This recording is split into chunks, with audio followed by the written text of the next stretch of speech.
So your first midterm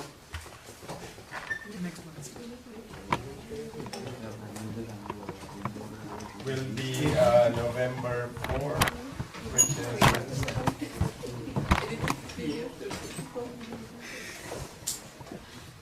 Okay, and just to give you an idea, this will be open book, but no laptop, no cell phone. And it's okay, professor, to print our assignments? Yeah, you can print anything you feel like it, bring anything you feel like it. Paper is okay, but no electronic media. Okay. So especially no cell phone. In the past, students have taken pictures of their work and shared with everybody. So this time I'll be very strict about it. Okay, what did you guys cover last week? Databases, some more databases? Okay. Let me, just in case there was any confusion, I'll quickly review the databases and then cover the interfaces and a few other things, right? Okay, so let me quickly go over the concepts of databases. Okay. See, once we communicate with the database, here, let's say this is a database server, okay? And this is our application. So typically what happens is database server is either on a different computer, but even if it's on the same computer, it's a separate application, okay? So anytime we communicate between two computers or two separate applications, we communicate via what are called sockets. Okay, so that means our database server is listening on a different port, right? Okay,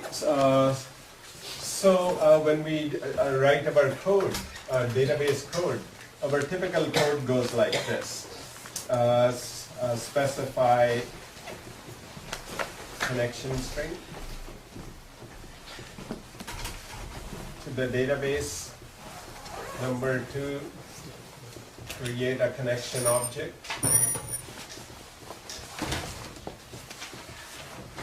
Number 3, open the connection. Number 4, compose SQL. Number 5, issue SQL. Number 6, process results. And number 7, close the connection. So no matter what database you are dealing with, once you're writing the code, typically these are the steps we go through. Okay. What's the purpose of the connection string? The purpose of the connection string is to identify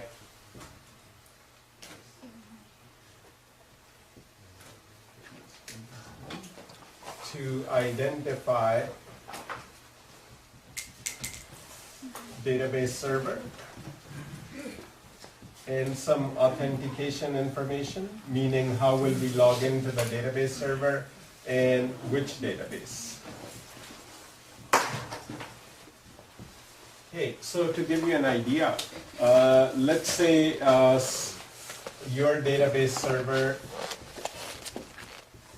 is on a different machine, okay, and the machine has an IP address, let's say 192.168.2.105. Let's pretend, okay? So once you're specifying a connection string, this is just a string, so it will look something like this, string, and you can call it anything you feel like it. I typically call it constr, short for connection string, right? Okay. So there are 3 parts to the connection string. Which database server? So for example, I'll say over here server equal to 192.168.2.105. Okay. Now, that's the IP address of the machine, right? Okay, on one machine we can have many database servers. There could be Oracle running over here, there could be SQL Server. So typically further, you identify name of database server. And I'll show you as I go to the computer how we find that out. Okay, so that's the first part of the connection string.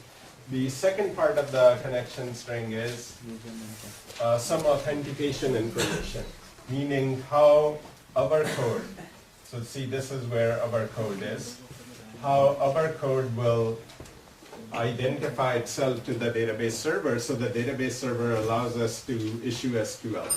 Okay, so you can create some user ID, for example, hello, password, whatever. Okay, let's say top secret. Okay, all of this has to be typed on the same line. Okay, then semicolon. So semicolon basically separates the different parts. So this is the user, this is the password, right? The third part of our connection string is which database. So if you created some database, let's say database equal to, let's say, products DB. Okay, so this is what we call the connection string, right? So once again, it has three main parts. Which database server, which could be the domain name of the machine or IP address of the machine, backslash or forward slash, doesn't matter, name of the database server, okay?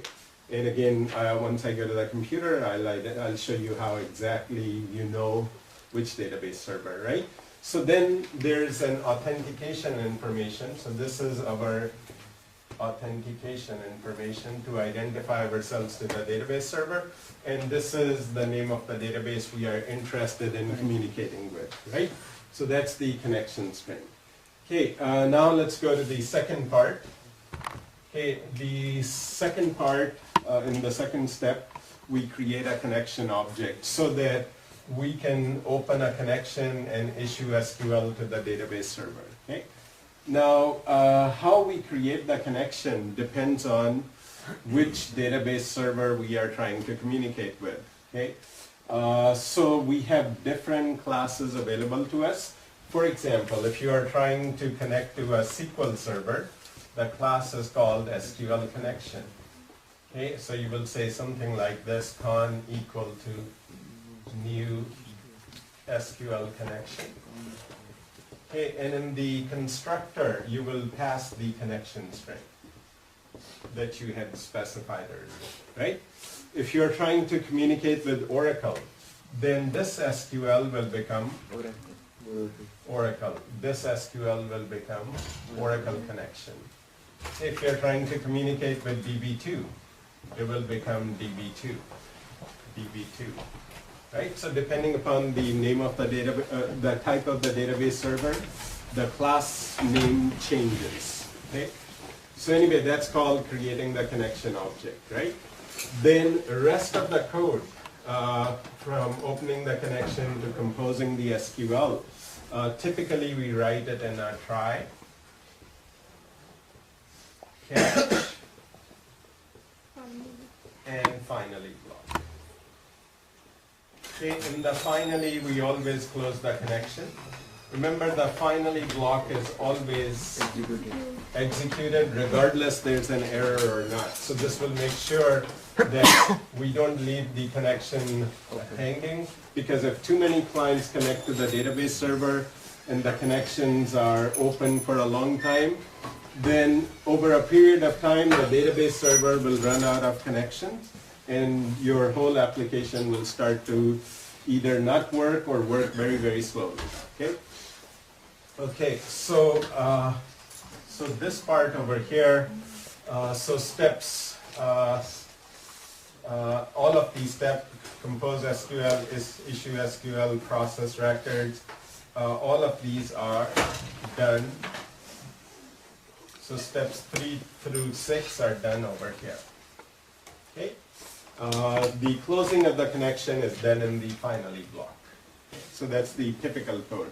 Okay, so now let's take a look at how do we open the connection. That's very, very easy. There's simple one-line statement, con.open. Okay. Compose SQL and issue SQL depends upon what are we trying to do. Okay, so let me go over here. So composing and issuing SQL. Okay, so typically there are 4 kinds of needs that we have with the database. Okay, we want to get a single answer from the database. The single answer situation could be you are trying to log in. All you care is, does this user exist in the database? Or you wanted to find the price of a product. Okay, so see, in that case, all you care is what is the price given some product ID. So those are the type of situations which I call where we want just one answer from the database, right? A second scenario is where we want more than one answer, so more than one row and column.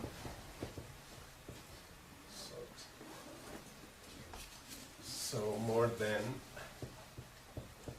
one row column from the database, right? Third situation is we either wanted to insert some data or update some data in the database or delete data in the database. All 3 come in the same category, okay?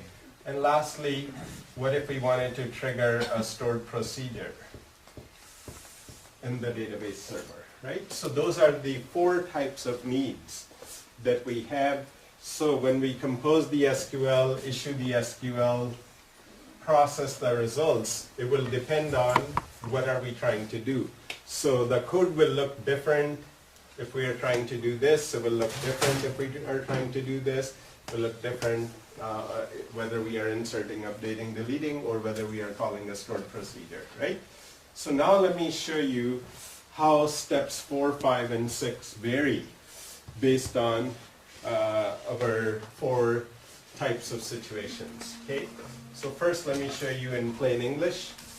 If we wanted a single answer from the database, we typically create a command object. Okay, then we issue, or we call execute scalar method on it.